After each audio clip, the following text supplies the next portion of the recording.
Hey everybody, Josh the RV Nerd here at Haylett RV of Coldwater, Michigan with a feathery little 2,260 pound R-Pod 171 coming in. And if we're going to give credit where it's due, this brand is easily one of the most inspiring and copied RV companies out there. R-Pod has spawned a whole series of clones and continues to develop and really drive the marketplace a lot today. And you know, little cool things like this is kind of where it began. This little 171 is a great little no-slide, lightweight model, something that is very good for a single person or a couple, like say with a minivan tow capacity. If you've got a 3 to 3,500 pound tow rating or above, obviously, this could be a neat little thing for you.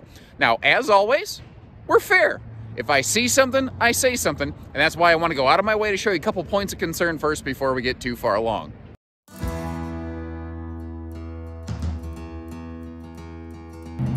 So despite the fact that she's cute as a prom date and, you know, weighs just about as little, she's seen some use, she's seen some days, and she's seen some sun.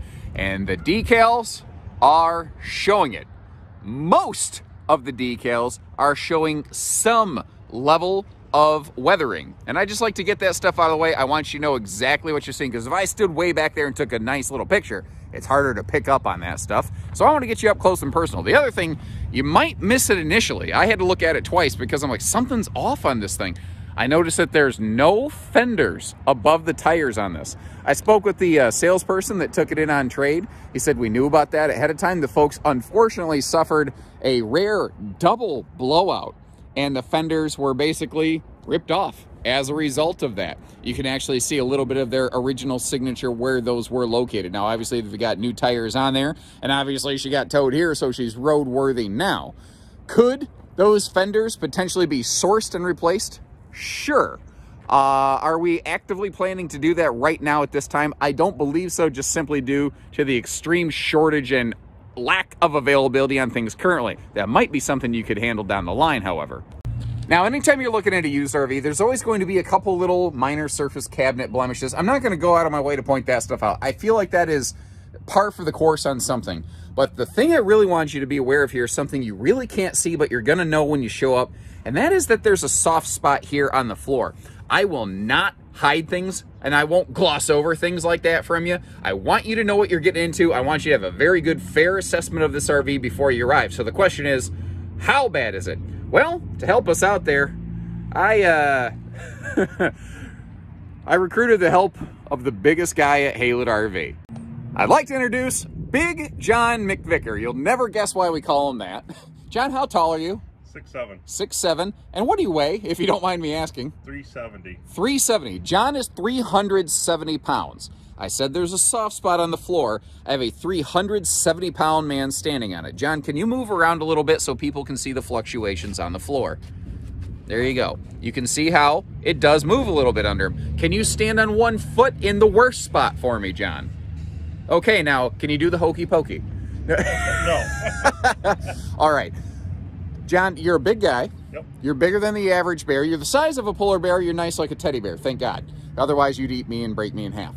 But what, do you feel any concern standing on that floor? No.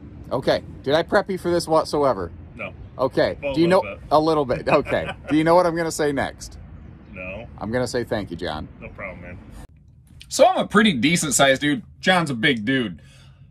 Does the floor move under his feet? Yes. Does it move under his feet more than mine? Yes. But is a really big guy able to stand on this, be able to use the RV without issue? Also, yes. This is what we're looking at here is not an issue. It's not a result of leaks. It's not a result of damage. It's a result of an older style of laminated floor that generally isn't used a lot in the RV industry today. They used to put an aluminum perimeter around a block foam stuffed floor and put a layer of Luan on the top and bottom, glue it together, press it down.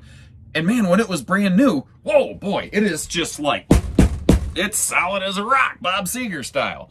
Over time, people walking on it, specifically in a high traffic area, which in this camper, all of the floor is a high traffic area, but right at the spot here where this is happening is right where the door meets the kitchen intersection, because that's, everybody stops and pivots and turns and put a little more stress on that. And it wore the floor structure out a little bit right there. Is it perfect? No.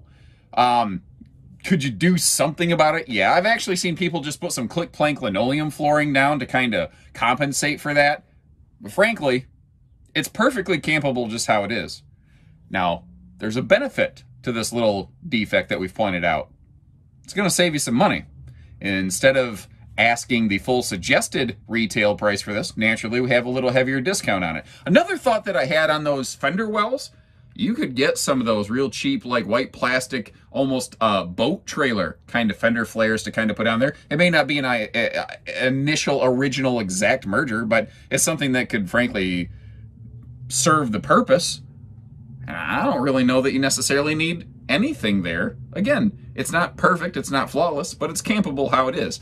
Now, if these are deal breaker factors for you, remember that I went out of my way to hit these first. So feel free to hit that subscribe button. Know that we're always going to shoot you straight. And if you're still with us, you're saying, okay, for the right money, I might be interested. What else you got? The good news is there's a lot of good left in this camper. So to give you a reference point, there's the entry door. This is a great, like I said, little solo flyer or couples camping model. You've got the front dinette that can fold down into a little bed right there. Now this camper is 6.5 foot wide. That's always been one of the things that our pod has done. It is narrow, it's easy to see around, it's lightweight. There's no rubberized roofing. It's a fiberglass skin roof, top to bottom, front to back, which is kind of neat. That table's free floating, so we can take it outside if need be. I like the big cross breeze windows over here. And I'm gonna have to kind of change my position a little bit, but for such a small trailer, they did, I think, as good as they could have with the kitchen storage. So if you're sitting at the dinette next to the entry door, this is going to kind of be your point of view just for a reference sake. Notice too, I like the easy reach outlets down there. They probably could have just put one set of outlets in this little camper, but the fact that there's two, like you can actually kind of piggyback off this outlet over here while you're in the dining area potentially. And those are GFI protected, meaning, you know, if you do happen to spill some water from that sink there, you're not going to, you know, get fried like Daniel Stern from Home Alone.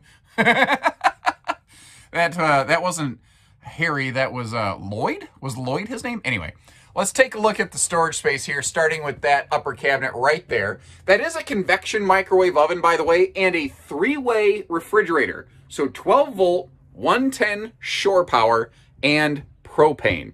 Now, that is not, when you hear 12 volt refrigerator in today's world, you're very often thinking compressor refrigerator. That is not one of those. That is still one of those passive fridges. It just has 3 types of power draw, basically. Jumping to the other side of the dinette, again using that door as a reference point, just as sort of a visual mental anchor. This does have a wet bath, which is where the, I call it the 3 S's, but you can only do 2 at a time. You can sit, S-I-T, shower, and shave. I have to be very careful that I enunciate that distinctly. One other little blemish I noticed up top, just kind of one of those wear and tear things, somebody probably caught it with their fingers when they were scrubbing their hair here in the shower, is that big XL vent fan. The little frame around it's cracked right there. I'm, you know, sure that you could probably glue that back up in place, tack that back up, whatever might work for you. Now back here, our bed's very private as a result of this being such a small camper and the kitchen and the bathroom forming a bit of a hallway there. I like the cross breeze windows on either side of that. You will see when we go outside, there's a lot of storage below this bed too. And one other thing here, I'm actually gonna crawl right in bed just so you can get a decent angle at it. It looks like they have a cover for this thing. I'm guessing it hadn't been used for the entirety of this RV's life. It's possible maybe this is something purchased by the original or the most recent owners, but maybe not the original owners, again, due to the condition of the decals that I see outside. And again, giving credit where it's due, it's a fun, cool little look, you know? This would be great to put, like I said, behind a minivan or like a Jeep Wrangler. You got like a 3,500 pound tow rating. That's exactly where this thing comes into play. The narrow body really lends itself to those lighter duty tow vehicles as well. There's just less wind resistance, and being only 6.5 foot wide, it's a lot easier to see around it. But folks, please always get tow safety mirrors. Just plan on that. Now, it looks like the previous owners seem to have kept their propane tank. I don't know if there's a battery in this box. There is not. So those are things that you'll want to budget into your purchase. On a new RV, we include all that for you at no additional charge. On a used RV, we don't add things to it. I represent it as it sits here, and I know that some people are really shopping on a limited budget, which is why you're looking at, or not even a limited budget, maybe a preferred target budget. That's why you're looking in the used market, not the brand new market. So can we get a propane tank? Can we get a battery for this thing? Yes, of course, we certainly can. But at your discretion, we're not going to ding the price tag on it unless that is something that you're looking for. So we kind of let you sort of build your own adventure. Now, a neat note again is that this is full fiberglass front to back. There is no rubberized roofing on this thing, which is kind of cool. That is one sheet of fiberglass all the way up to the nose. And now back here, it's actually a 1 inch class 2 receiver hitch. So you could use it as a spare tire holder. You could use it as a bike rack carrier. You know, you can kind of flip it around to however you need to. And like I said, big storage compartment down here below the master bed. And you can actually access that part of it right there from the inside via that little, basically, cabinet door on the inside that opens up. When you were staring at the base of the bed, there actually was a door there if you wanted to get under part of that. Or you could partition it, or you could all leave it wide open, or do whatever works for you. So if you're looking for small, you give us a call. We'll get you camping. Till then, folks, take care, stay safe, have fun, and happy Haylett camping, everyone.